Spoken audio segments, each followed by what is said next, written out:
Welcome to this town hall, and thank you so much for being here today. I know that many people have video conference fatigue these days, so it's great to have so many of you joining us. My name is John Porter. I'm the president of Lindenwood University. I'm joined today by members of our leadership team. I'll have them introduce themselves now. Good afternoon, Mark Arant, Provost and Vice President for Academic Affairs. Good afternoon, Terry Whittum, Senior Vice President for Enrollment Management and Student Engagement. Good afternoon, Brad Wachler, Vice President of Intercollegiate Athletics and Campus Recreation. Hello, Diane Moore, Vice President for Operations. Hi, everyone. Deb Ayres, Vice President, Human Resources. Good afternoon, Cynthia Schroeder, Dean of the School of Health Sciences. Let me first give you a sense of what I'll be covering today. We're really here to talk about the two most pressing issues in higher education today: our racial equity response and our coronavirus response. We'll start by addressing the steps we're taking immediately to contribute to a more racially just society and assure that all students have an equal chance to succeed at Lindenwood. Then, I'll provide a detailed overview of how Lindenwood will operate this fall. I'm going to try and pack a lot of information into a relatively short time. I want you to leave here with a good sense of what's going on at Lindenwood and how we're going to address the coming challenges. And I want to answer as many of your questions as possible in the next hour. You can use the Q&A function at the bottom of your screen to ask any questions prompted by my remarks. I want to begin by addressing the recent protests against police brutality that have occurred in almost every state in the country. It is the unequivocal stance of this university, its board, and its leadership that Black lives matter. Our Black students' lives matter, our Black faculty and staff's lives matter. The killing of George Floyd, Breonna Taylor, and other Black individuals at the hands of police is an outrage that has sparked justified protests and calls for reform. And it's clear that we cannot stay silent on this matter. Black Americans deserve a chance to dream, to achieve, to strive, and to learn. They have the right to real experiences and real success. They are no less the focus of Lindenwood's mission than our white students or any other group of students who attend here. As a university, Lindenwood understands the important role that law enforcement officers should play in the communities they serve. But as an institution interested in disruption and continuous improvement, we know that the way things have always been done are not the way things always have to be done, the way they have to be done. We recognize that the current system must be improved so the good people who want to serve can do good while serving. In order to make the world a more just place for people of color, we must start with our own policies, procedures, and practices. The first step of that process is recognizing where we have fallen short. I have established an Equity and Inclusion Council that has already begun meeting to do that work. I am serving on that committee, along with our Associate Vice President for Student Life and Diversity, Dr. Sharon Williamson, and faculty and staff representatives from across the university. Our council's mission is to assess the systems, culture, and climate of the university through an equity lens to develop recommendations that foster a more wholly inclusive and equitable culture. Those are fancy words and they sound good, and we really mean them. But let me put it in simpler terms for you, give you the meat behind the message. We have to close the achievement gap for our Black and Hispanic students so they persist and graduate at the same rate as our white and Asian students do. We have to make sure that this university is a welcoming place for all students, a place where they see themselves reflected in the faculty and staff, where their physical, emotional, and intellectual needs are met. We have to assure that our white students know how to be good allies and put that knowledge into practice. Those are the goals in which we will be taking action in the coming weeks and months. I can't claim that Lindenwood has all the answers or even that we know all the questions. Part of improving will be listening more carefully to our students, employees, and community members as we tackle this issue. Today, I'm asking you to help us do this work by providing your ideas, experiences, and suggestions to the Equity and Inclusion Council. You can do that by emailing diversity@lindenwood.edu. I'm also asking you to hold us accountable. Make sure that no matter how many good words you hear us say, there are also good works backing them up. I expect to update you on our initial actions by September 1st. Of course, racial justice is only one of the major issues facing us right now, and I know many of you are here to get details about how the coronavirus and its ongoing disruption of our usual operations will affect our upcoming school year. Today, I'm happy to announce our roaring return. Lindenwood students will return to campus at the beginning of fall semester, which will start as scheduled with classes beginning on August 24th. We understand that many among our students, faculty, and staff find the on-ground college experience to be critical to the development of successful graduates. So we're happy to be able to welcome students back to campus this fall. However, the safety of our community is also paramount. So we will be instituting protocols to keep everyone as safe as possible. As we've developed these protocols, we've taken into consideration best practices recommended by our public health faculty, county and state public health officials, and the CDC, among others. I want to stress that our protocols are still in development, and we will adjust them as dictated by changing circumstances or new information. The Lindenwood campus will reopen to all employees and to visitors on July 15th. All students, faculty, staff, and visitors to campus will be required to wear face coverings over their nose and mouth to prevent the transmission of COVID-19. We know that masks may be uncomfortable or inconvenient, but we also know that Lindenwood is a place where we care for one another, and we would take much more extraordinary measures than following a scientifically proven method for reducing the rate of virus transmission. We will be providing all faculty, staff, and students a reusable, washable face mask upon their return to campus to help support their health, and we ask you to support each other by wearing them. Hand sanitizer will be widely available on campus. All members of our community will be asked to monitor their own health daily, including taking their temperature before arriving on campus or leaving their residence halls. Classes will be offered in a hybrid format so that students can attend any class from the dorm room or residence. We have asked faculty to design their courses to eliminate any pressure on students to attend class when feeling ill. Students will have the opportunity to complete most classes offered this fall entirely online if that would be best for them. We have invested in cutting-edge camera and microphone units for every classroom at Lindenwood, so that all meetings can be broadcast to students on Canvas as they happen and recorded for later reference if some students can't attend. This system will actually increase accessibility for students who are sick, injured, or required to miss class because they're traveling for a university event. For instructors concerned that a mask may impact their ability to teach, and for students with hearing impairments or watching from home and relying on clear speech for a good learning experience, we are providing movable plexiglass barriers for our instructors in each classroom.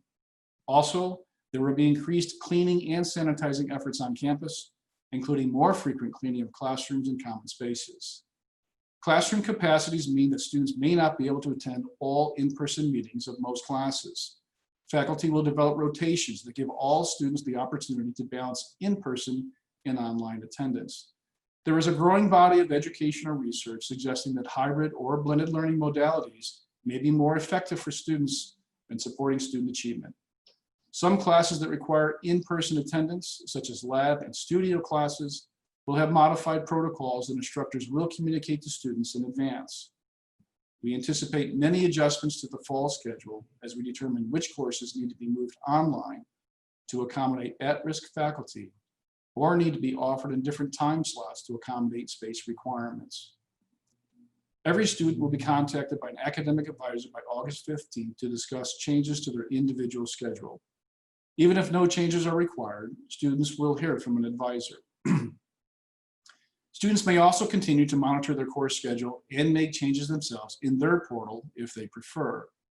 At this time, there are minimal changes to housing assignments. Students who have elected to live on campus and register for a housing assignment should expect that their room assignment and roommates will remain in place. However, in order to encourage distancing, visitation to on-campus residences will be limited. Only one visitor per resident will be allowed, and all visitors must be Lindenwood students. Only residents and necessary personnel will be allowed into dorms and houses. Students with meal plans will still be able to access dining halls as well as Chick-fil-A, Qdoba, and Starbucks on campus. However, in dining halls and throughout our public spaces on campus, indoor seating options will be reduced and spread out to encourage physical distancing. All dining facilities on campus will have grab-and-go capability, and students will be encouraged to avoid eating in large groups in the dining halls whenever possible. Mobile ordering options will have been added for Chick-fil-A and Qdoba, with 5 new locations for mobile ordering and new self-service ordering kiosks in the Spelman Center dining hall. I do want to be very frank here.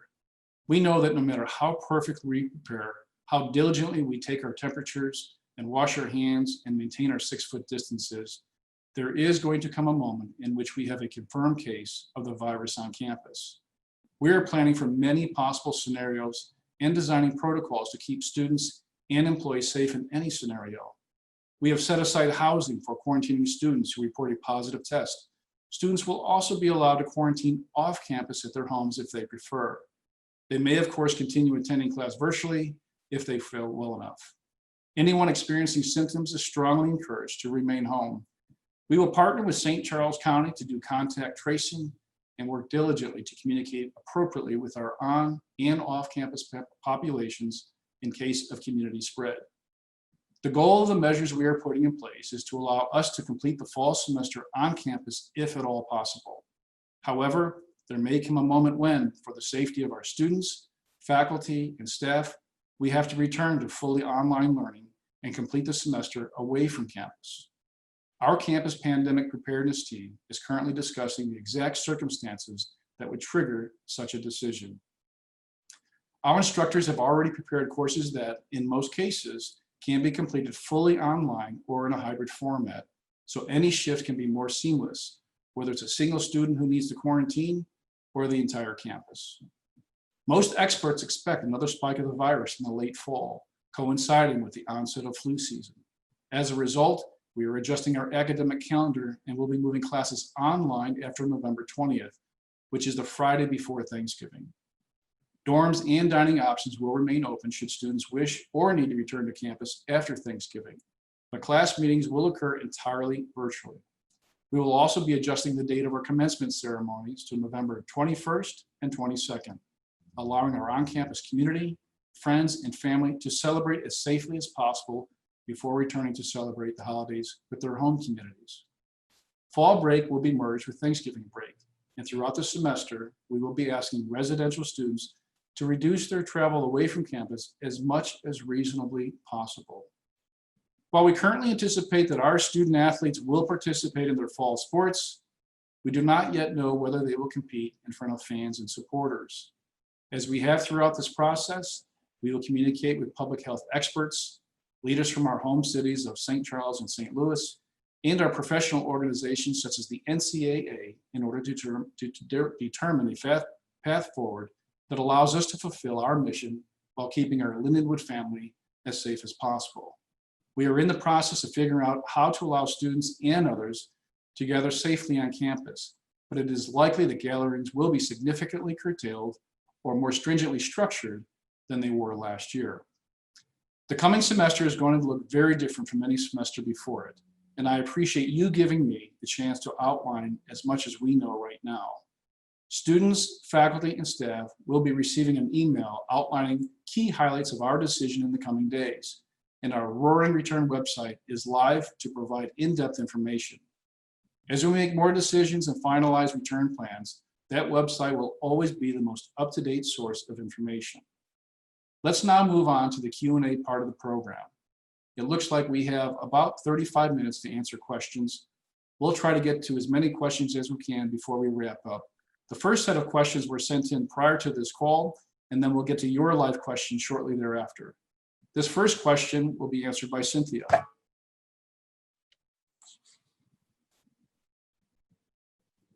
You're on mute, Cynthia.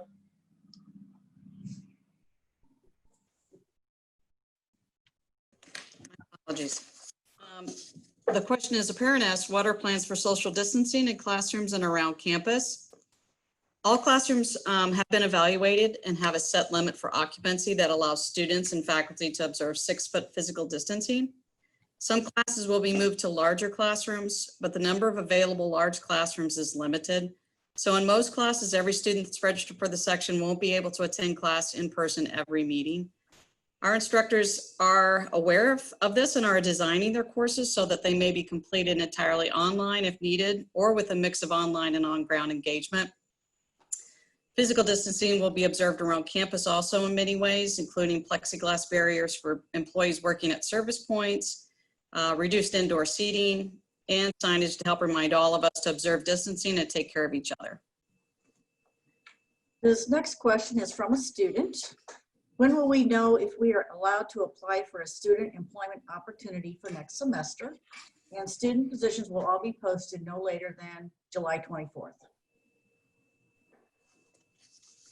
Okay, this next question is, a faculty member asked, if masks are required to be worn, who will help enforce, and what are the consequences for students who refuse to wear masks? And I would just say this, I mean, we're all in this together. We all have responsibility. We all know what's out there. And I would just ask, and the team here would just ask that we all follow the safety protocols. We certainly don't want to have police out there reminding, but I think if we, before we're leaving classrooms and buildings, if you see another student, you might want to just remind them that we have the safety protocol. It's good for everyone. And keep in mind, the longer we can hold to our protocols, the longer we're going to be able to stay on campus and have the experience that we all enjoy by having students here and faculty here. The next question comes from a staff member, and it says, what are the protocols and procedures surrounding a community member, be it a student, faculty, staff, or visitor, with a positive test for COVID or coronavirus? Well, for students, the students will report their positive test to Dr. Sean Williamson, Associate Vice President for Student Life and Dean of Students, excuse me, at which point they will be asked to isolate for 14 days. The university has put aside a number of rooms to accommodate students who need to be quarantined or isolated. They'll be allowed to return to in-person classes and activities when they provide evidence of a negative test result, or if they have a release from their doctor that allows them to return to class. And likewise, for faculty and staff, positive test results will be submitted to Candace Terry, and those employees will be allowed to return to in-person work when they provide evidence of a negative test result or released by their doctor to return. Have a faculty member that asked, to what extent will faculty be expected to be on campus this fall semester? And what about office hours? Faculty will be expected to teach their online classes when scheduled, or on ground classes when scheduled. However, we do strongly recommend that faculty avail themselves of technology when hosting their office hours or doing their committee work. Again, trying to make sure we use as many of the safety measures as possible. So whereas office hours will be expected like usual, please take advantage of the virtual options you have available to you. I have the next question. It's a long one. If local area schools are either functioning at a staggering school day schedule or completely virtually, will accommodations or leniencies be made for faculty and staff given that consideration? If working remotely has proven to be effective and is a viable option, will faculty and staff be afforded to continue that option? The answer has two parts. For those employees who experience COVID-related childcare situations and who are able to work remotely, VPs, deans will determine flexible and equitable schedules for all employees based on the needs of the students, the employee, and the division. Through December 31st of this year, faculty and staff who are unable to work on campus or work remotely due to COVID complications, then COVID-19 emergency leave is available to them, and they would apply for that through Candace Terry in the Human Resources Office. We have been asked by both students and staff, what will student move-in be like this fall? So we will be having a staggered move-in. New students will arrive between the 17th and the 19th of August. Each student will receive a notification starting July 10th of a specific day and time that they can move in so that we can control the volume in and out of the resident halls.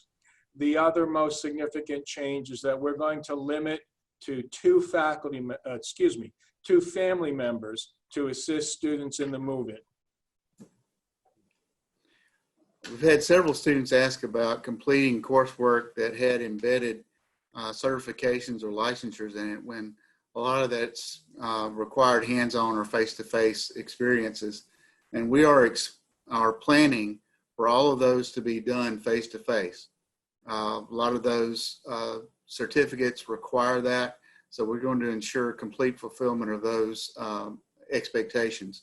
We are going to ask, though, that the students involved in those activities follow the safety protocols and help us support a healthy campus environment by following the recommendations of the CDC and other health agencies. We had a student ask, how do you see the cafeteria serving all of the students? Spelman and Evans dining halls will look very different this year. We will have a reduced capacity for seating in both of the dining halls. We will be doing a lot of, encouraging a lot of mobile ordering. All of the food will be prepared and wrapped in takeout boxes as required by the CDC. We will also have a lot of outside venues for eating. We'll be adding additional dining areas, spaces down in the Student Collaboration Center, down in the lower level of Spelman Hall as well. Plus, we will be using the pavilion for some additional takeout, grab and go options. And we will be encouraging employees as well as students to take advantage of the mobile ordering as well as the potential for delivery. We had another student ask, what are we doing in athletics for our student safety? Our goal is to obviously provide the safest possible environment for our student athletes as well as our campus community at large. We've developed a COVID-19 action team within athletics that is chaired by our head athletic trainer, Kristen Schroeder, and our head team physician, Dr. Matt Matava. They are charged with developing protocol and detailed plans for return to practice and competition for this coming fall. We are engaged in a phased approach and a reacclimation to physical activity. As Dr. Porter mentioned on his opening remarks, it's obviously based on best practices, CDC recommendations, and then the NCAA return to sport recommendations as well. All of our student athletes will be temperature checked when they enter the facility for practice or conditioning. They'll have to complete a daily online form that tracks possible symptoms as well. We are implementing physical distancing within our facilities as best as we possibly can. Masks will be required as is consistent with the university policy, and our staff has developed a very detailed sanitization process of all facilities and equipment. We're conducting an athletics town hall meeting on Monday, July 6th at 2 p.m. This was for our student athletes and our parents specifically, so we may discuss further some of the protocol for return to practice and competition this fall. We've had several questions regarding our performing arts activities, music, theater, band, choral. Our faculty have done an outstanding job in preparing for what can be a very difficult and honestly challenging semester for our students. The choir is going to be following recommendations from the American Choral Directors Association.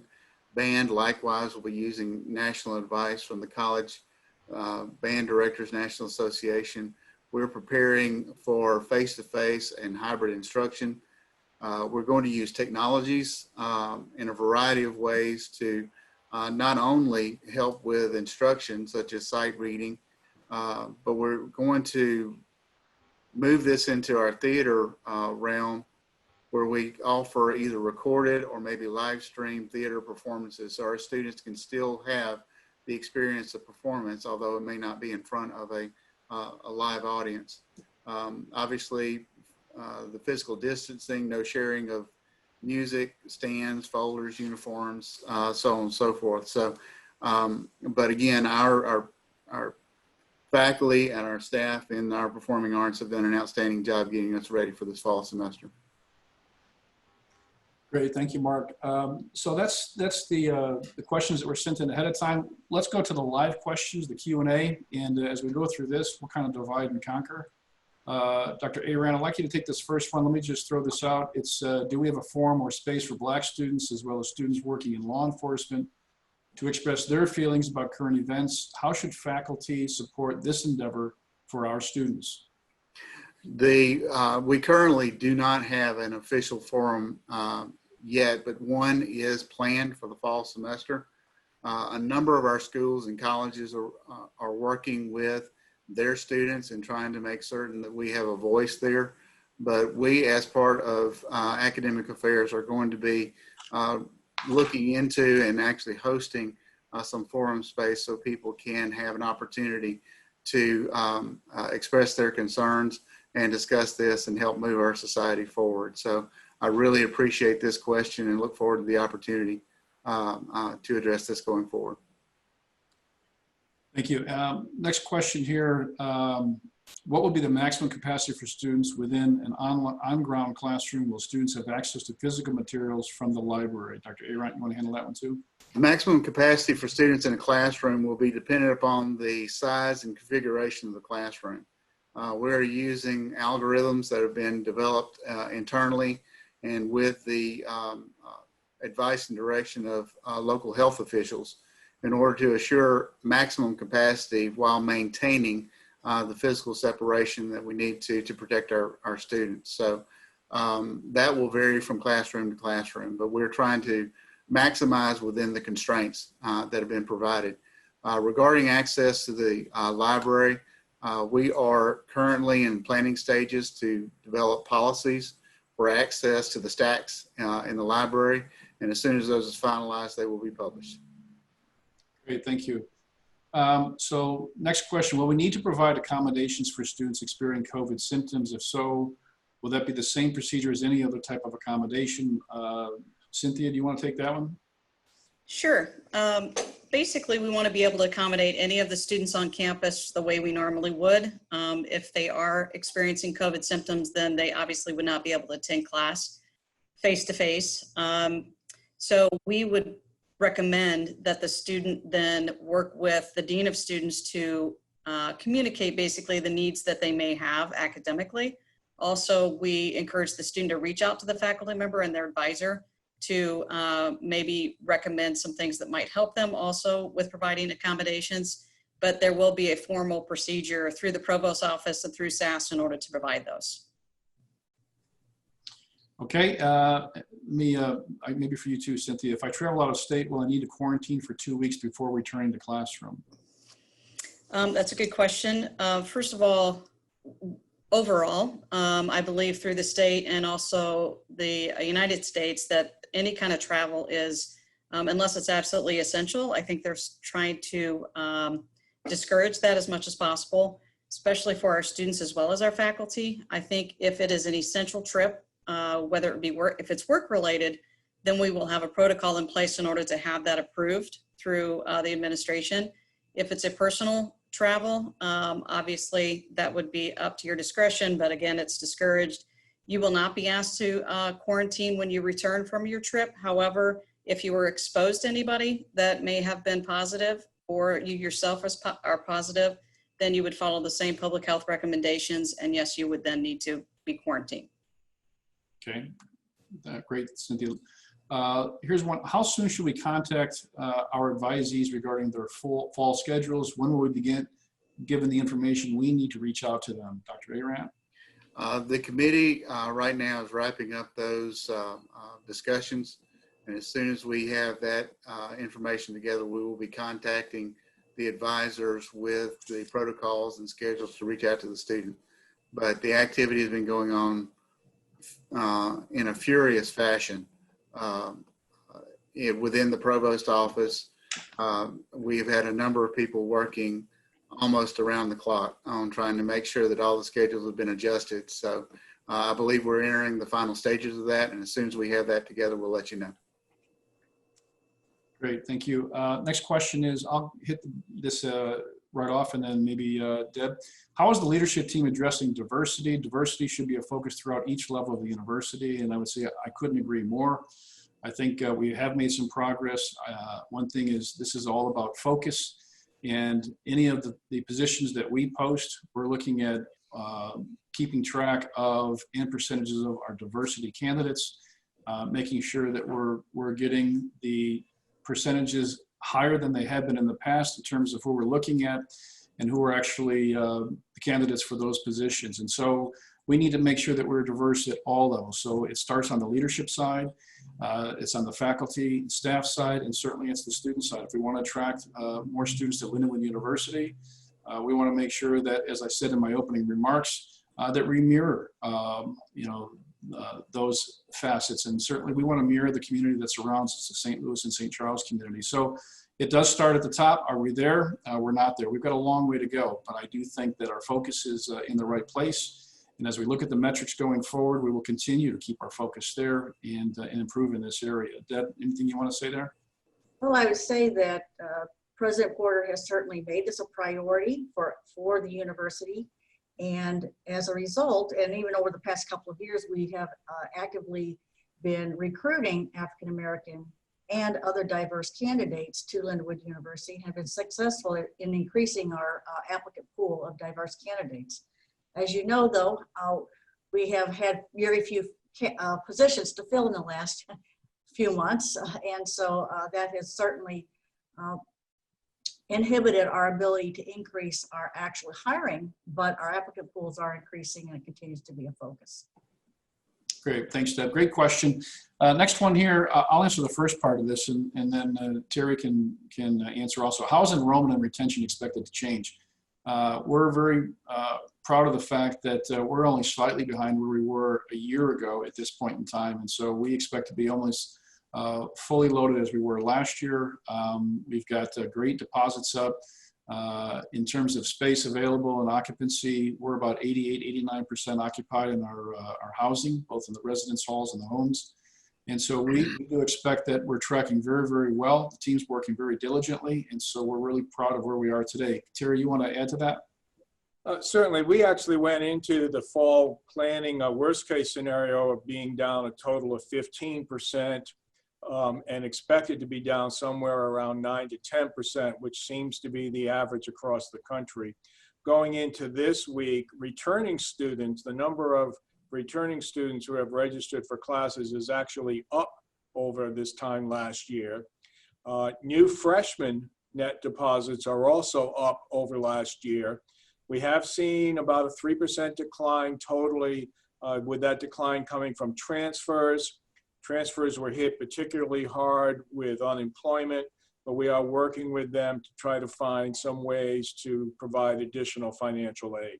So at this point, as President Porter said, we're essentially flat or down slightly. Great, thanks, Terry. Next question for Brad. What will athletic events look like this fall? Can we go to football games?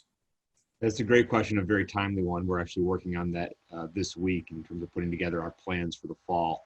Right now is that we do intend to have fans at our games, as Dr. Porter had mentioned in his opening remarks. However, it will look very different to keep in mind the physical distancing that we need and to ensure that we have safety procedures and protocol in place for all of our student athletes and our fans at the games. So generally speaking, right now we are putting a plan together. There will be fans hopefully at our games this fall, but it will look quite a bit different. Thanks, Brad. Dr. Arant, I think this is for you. These next two actually, will we be given a template for our syllabi to explain the complex nature of the course structure? A template was sent to the deans this afternoon, and you should be receiving it very soon. And then the mask policy should be included with that. Dr. Porter has eloquently outlined what our policy is going to be on campus. There you go, boss. The expectation is that students are going to come to class wearing a mask. And if a student does not have a mask, then the student can be asked to leave and either attend class online or go get their mask. So that's going to be our stance. And as we go forward, and I can't underline this enough, it's been said many times, we all have to work together to get through this. It's going to fall on everybody's shoulders to make certain that we have a successful fall semester. So please be prepared to work effectively yet compassionately as we go into this. Another point, if I could add also, as well as the faculty and staff have all been trained as a requirement in order to come onto campus that would instruct them on wearing the mask, how to wear the mask and physical distancing, et cetera. The students are also going to be required to be able to are going to be required to watch the same type of a training video for the masks and how to wear them, et cetera, that they need to wear them when they're on campus, but it would also be added to the syllabus. So they should be educated and understand the rules and the policies. Okay, great, thank you.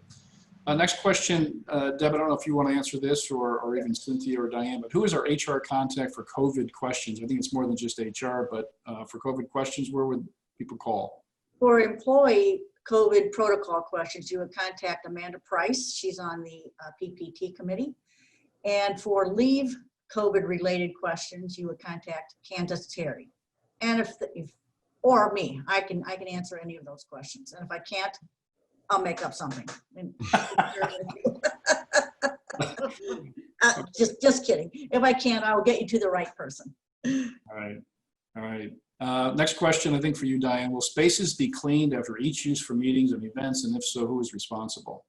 So I take this question, I've had this question a lot. I say the same thing to begin the answer over and over again. It takes a village. We're going to have to all pitch in to do the cleaning that's going to be necessary. All classrooms and high traffic areas will be deep cleaned every single day.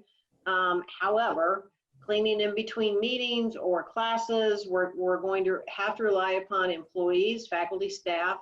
We're going to have to rely upon student employees as well as students for their own rooms, resident hall rooms, to use the disinfectant sprays that we're going to be providing to make sure that everything is clean. Great, thank you. Next one, will there be classes or work on Labor Day? No. The answer is no. The answer is no. The answer is no, absolutely. We No will continue. labor on Labor Day. Yeah. Next question, will COVID testing be available on campus, Cynthia? The actual testing for COVID will not be offered on campus, but we have partnered with the Total Urgent Care Center right across the street, as well as the hospitals in the area, as well as the public health department that would provide the testing if we need it at any point in time, whether for faculty, staff, or students. Great, thank you. Dr. Arant, this is for you. Will the classes be broadcasted live so that some students can view and participate in the classes remotely while other students attend the class on ground? You can go through the rest of that question, but you might want to answer that first one. This is the exact protocol that Dr. Porter outlined during his discussion, is that we expect to divide the classes into smaller portions so that we can get them into the classrooms, considering the physical distancing we'll be following. So we will be broadcasting with the OWLs to students who are not in direct attendance at that point. So we will alternate Tuesday, Thursday. It will be left to the faculty members to decide how that's going to be divided and broken up. So there will be some classes that meet once a week. Obviously, they can't fit that process or pattern, but the faculty are very capable of being sure that they can distribute the workload evenly and the presence in the class with the students. So you can expect this alternation to take place as a prominent form of delivery. Great, thank you. Next question, a little bit different than the subjects, but I'll go ahead and answer. Does Lindemann still own the Belleville campus? Are there plans to sell or develop what is there? The answer is we've got a two-pronged approach. We do have the campus for sale, and we're looking at potential suitors. We're also not going to waste time. We're actually looking at, are there other potential opportunities for that campus? And that study and research is going on as we speak. So we got two parallel strategies going on with that facility, and we'll continue to drive that as hard as we can. And but I think there's a possibility of several things that we could do there, but also we do have an interested party in that campus, and we'll continue to work with them also. Next one, after moving classes to virtual after Thanksgiving, will staff continue to work in the office or can they work virtually? Deb? That would be dependent on the supervisor of that division. The dean or the vice president would make that decision along with that employee supervisor. Okay, same, next question also, Deb, can student workers continue after Thanksgiving break? What's the last day they can work in the fall semester? I would expect if they're still on campus, they're able to work. If they're available to work and the work is still there, they will be able to continue to do that. If the work is completed because students are gone, some positions are specifically related to students being here, then obviously those positions would conclude at that point in time. Great. Terry, will faculty and staff be able to assist with student move-in? They can, as long as we have no more than 2 individuals assisting any individual student. What I expect will happen, at least for the new students, is that those 2 positions will be taken up by family members. Okay, and Brad, will the rec center be open and how? Yes, the rec center will be open. It will be in a modified format. We are going to require reservations for each hour. There will be hour time slots. It will be limited in number to promote physical distancing and giving us the opportunity to clean and sanitize the facility. But yes, it will be open this fall. Great. Terry, will student organizations be able to meet? Yes, they will. In some cases, we have developed hybrid activities, particularly for the Greek organizations. In other situations, they will be meeting face-to-face. The size of the group will dictate where they'll be meeting so that we can maintain physical distancing. Thank you. So I think either Dr. Arant or Terry, is the Student Counseling and Resource Center going to be open this fall? Yep, I'll take this one, Mark. Yes, it is. For ongoing counseling, that will be by appointments and will likely be done virtually. Certainly for crisis counseling emergencies, we will handle those as we've done in the past in person in the center. Great. Good question here. Another good question. What is the protocol for inviting guest speakers for courses, Dr. Arant? We're going to have to take those on a case-by-case basis because we obviously want to try to restrict as many visitors from outside of campus coming on. So if a course has a particular guest speaker that is planned, I would recommend trying to get that speaker to address the course virtually through either Zoom or meetings or whatever is available, and limit the number of non-Lindenwood personnel we have coming to campus. Great, thank you. Next question is, have cameras been installed into the satellite campus? And the answer is yes, they have. So we talked about the OWL technology, which is the 360-degree video, and got the microphone technology, and they are also being installed this week in the satellite campuses. So they will have the same technology there.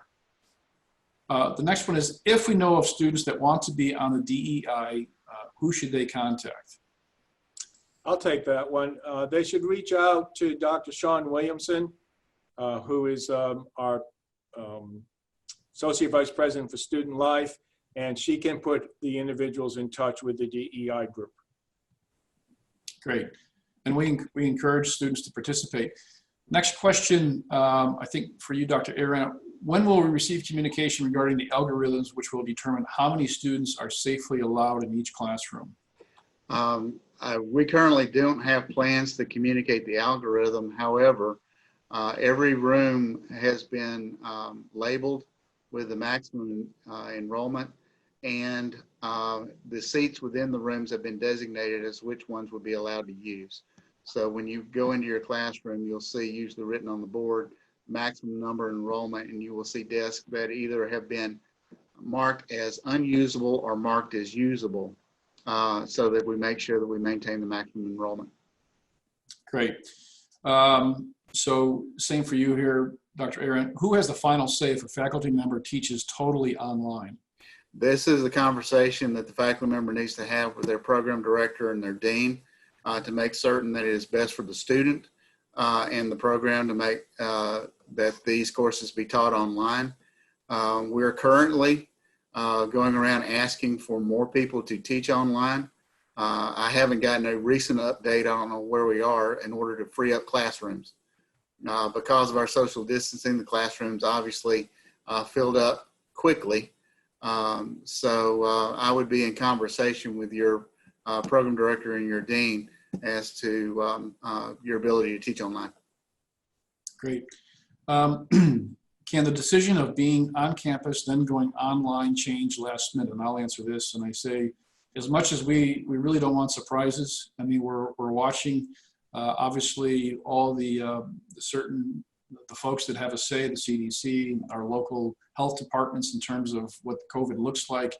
And so we're trying to stay ahead of it as much as we can. We don't want to surprise anyone. So as much as we can keep from surprising folks with changing at the last minute, we will try and do that. But of course, we'll be watching closely and make adjustments as necessary, as I said in my opening remarks. Next question here, will the marching band be able to perform at football games, Brad? Yeah, so as I mentioned earlier, we are still working through our game management protocol. Right now, we would love for the marching band to be participating at football games. That is our intention. But like I said, again, we're working through it to make sure that we provide for a safe environment. Okay, next question is about these recordings. Where will they be? And of course, you can get these recordings on our website, and you'll be able to get those probably shortly after we complete all of them. This is the final one. Next question is, how do we get signs, posters for COVID protocols? Diane? I'll take that. We have plenty of signage. We've worked closely with Advancement and Communications. The signage that we have, we are working with the deans and the vice presidents to get all of that information out there during the month of July. If you have something that you see that you would like to have, work with your dean or your vice president to provide that information. But all of our signage meets CDC requirements and should be distributed through the month of July. Great. Next question, how do we encourage students and staff to continue to wear masks? I think the big thing is going to be, we're going to lead by example. And as much as I mentioned earlier, nobody likes to wear the masks, but I think if we lead by example, I think as we're going to meetings that we're wearing them, for those that we see that aren't, that forget, which at times we'll all forget, but if we can be reminding each other that that's our safety protocol, it's good for everyone that's on the campus. So I think that's going to be our best way to do it, is to constantly remind ourselves and be leaders and be wearing them, on the campus as we're moving around about. Okay. Next question, who's on the PPT team? So let me hand that to Cynthia. Who's on the PPT team? So we have myself, the general counsel, Mark Falkowski. We have TJ Moore, Amanda Price, Kara Shilley, Kristen Trotter, Daryl DiMartino, and I hope I'm not missing anyone. Public health instructor, Katie. Katie Shelf, yes, as a public health faculty member, we added her. So we have a really great group of people that are from all different areas on campus that are able to offer opinions and advice. And we've been working really hard to make sure that everything's set up for all of us to return safely in the fall. Yeah, I'll just remind everyone, when this thing hit in the February-March timeframe, we quickly assembled a leadership response team. That was made up of most of the cabinet and executive staff. We met probably 2 times a day, and after we got settled there, then we moved to the reentry team, and then from the reentry team we went to the PPT team. So we've had some great folks that have been a part of this, really been thinking through, subject matter experts, working with local officials, and so very proud of what the team has put forward, really kind of thinking through. And also not doing this in a vacuum. Certainly we've looked at other universities and what their protocols have been. So we're trying to take the best of others, including our own thinking, to make sure that we're best prepared as we can be. We'll do this last question here before I wrap up. This one is, will faculty be able to enter classrooms to practice using the new technology prior to start date? Yes, our intention is to make certain that we provide the opportunity for faculty to get accustomed to the new environment.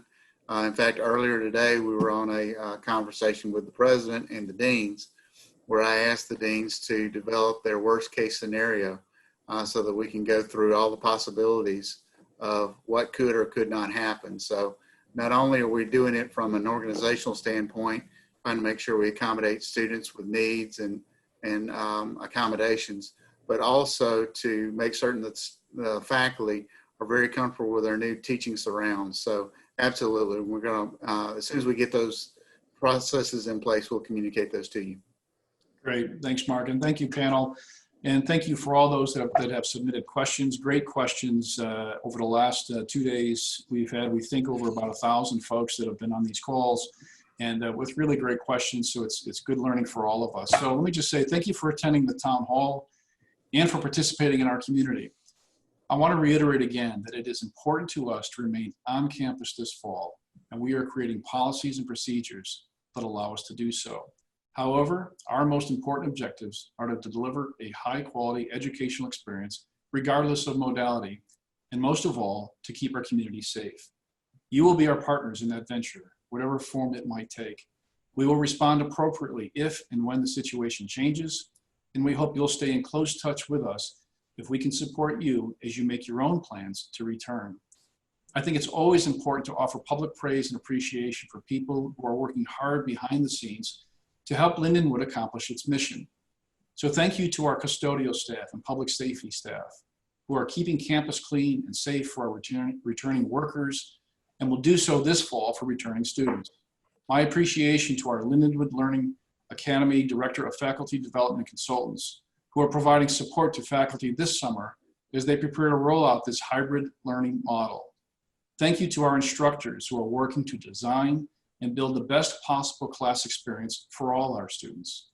And a huge thanks to all the staff working from home who have continued to uphold the Q2 ideal, even in less than ideal circumstances. Your patience and perseverance has been vital these last few months and will be needed as we embark on the adventure that the upcoming academic year no doubt will be. Thanks for being here with us today. Stay well, and we'll see you soon.